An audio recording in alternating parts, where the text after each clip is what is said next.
Hi, my name is Bolarinwa Akinlabi. One of the things we like to do here at the Elevation Church is to answer the questions you have about life in general. So what we're trying to do is to give you simple solutions to the issues that you may have. Today we're talking about how to juggle career and family. You know, having all those balls in the air and making sure none of them drop. I know a lot of us have those issues on how to find the right balance. And I'm confident that some of the answers we'll give you today will dot your I's and cross your T's concerning how to juggle home and career. So setting priorities about career and family. I think the wisest way to answer that question is I read recently that very few people come to the end of their lives wishing they'd spent more time in the office. Most people, however, get to the end of their lives wishing they'd spent more time with their families. So that just tells you right there what is important in the grand scheme of things. And I know that as people, we're driven to achieve in terms of career and business. But all of that should not take away from the fact that family is what it's all about. And if you fail in family, doesn't matter how well you do in career or business, it will drag you down. Okay, so talking about how to really find the right balance and manage your energy between office and home. I remember when I just had my first daughter, after the mandatory maternity leave, I got back into work and I found it just so hard to get back into, just the day-to-day of everyday life in the office. And I had just about had it up to here until I walked up to this far older lady who I thought, she always seems to have it all together. And I walked up to her and I asked her, how do you manage to just have all the balls in the air, to juggle things so nicely that there's nothing suffering? I mean, you've done this for so long and your family is intact, obviously a happy home. What is your secret? And I'll never forget what she told me, because I think I built my whole work-life, career, sort of finding a balance around her simple answer to me that day.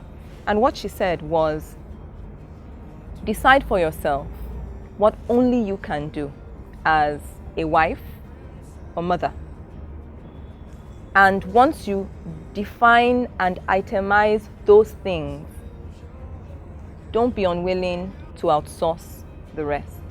And once you do outsource the rest, learn to trust the people you have outsourced the rest to.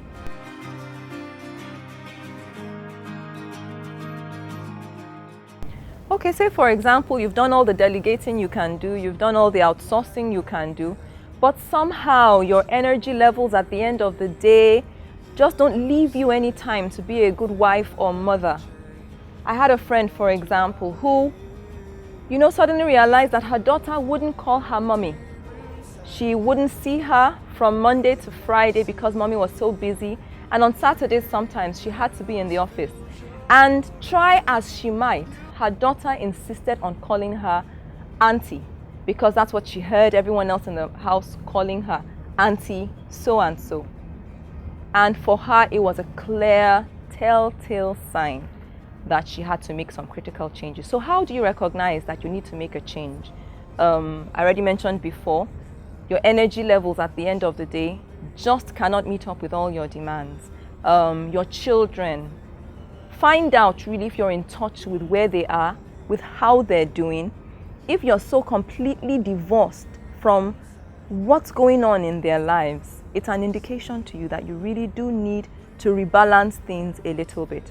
If you're constantly fighting and bickering with your spouse, that's an indication to you that you need to make some clear decisions.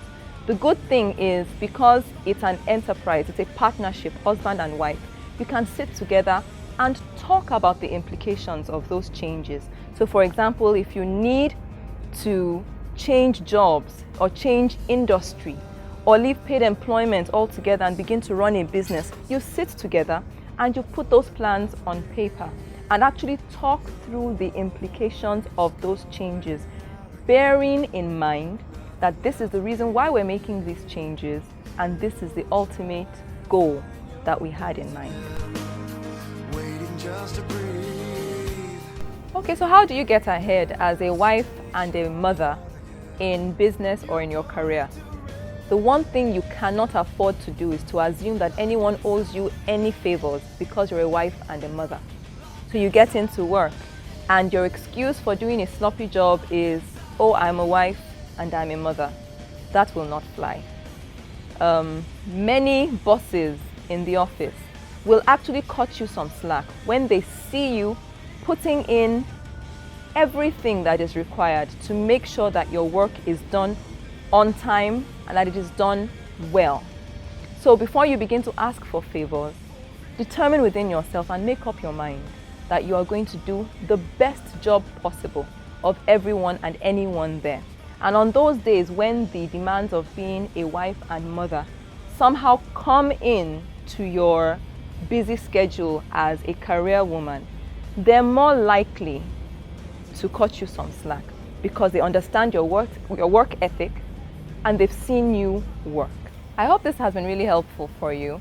Usually the simplest solutions I find address the most complex issues in life.